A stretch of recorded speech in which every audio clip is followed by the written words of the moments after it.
Good morning and welcome to Bible Reflection with Aneel Aranha. Today is the 13th of January 2018 and I'm going to read to you from the Gospel of Mark, chapter 2, verses 13 to 17.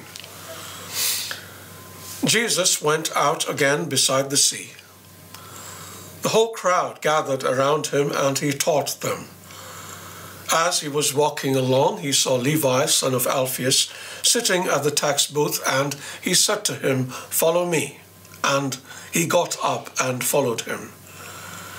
And as he sat at dinner in Levi's house, many tax collectors and sinners were also sitting with Jesus and his disciples, for there were many who followed him.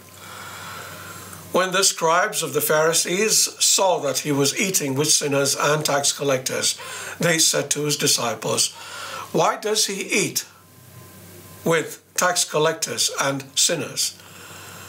When Jesus heard this, he said to them, "Those who are well have no need of a physician, but those who are sick. I have come to call not the righteous, but sinners." My brothers and sisters, the gospel of the Lord. Several years ago, I heard a story told by a pastor of a prostitute he happened to meet.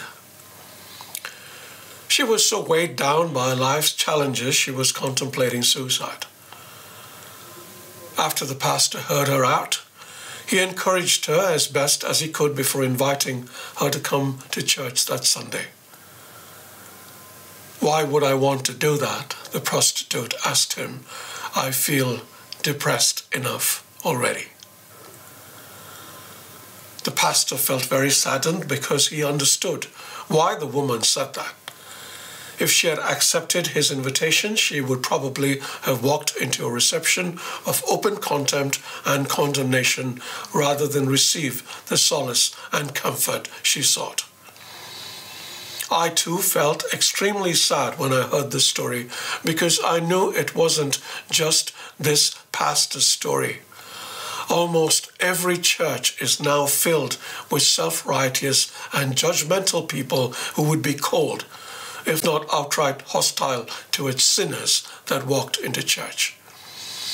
If you really want to understand what I mean by this, just imagine your reaction if a drunkard stinking of alcohol, or a prostitute recognizable as one, or a drug addict in a state of narcotic stupor, or a ragged beggar were to walk into church for a worship service and sit right next to you.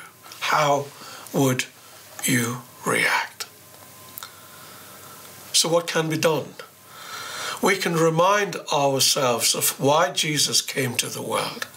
He came here to save sinners. That's us. And having been saved, it isn't right if we exclude others, is it? On the contrary, we should be out there helping Jesus save everyone in the world. So this year, let us open the doors of our hearts and of our churches to everybody, and we will be blessed by it ourselves. Before you go, today's reflection came right out of my introduction to the parables of the lost coin from the latest issue of Cornerstone magazine. You can subscribe online at magster.com. Just search for Cornerstone, and I believe that you will be blessed. Have a good day.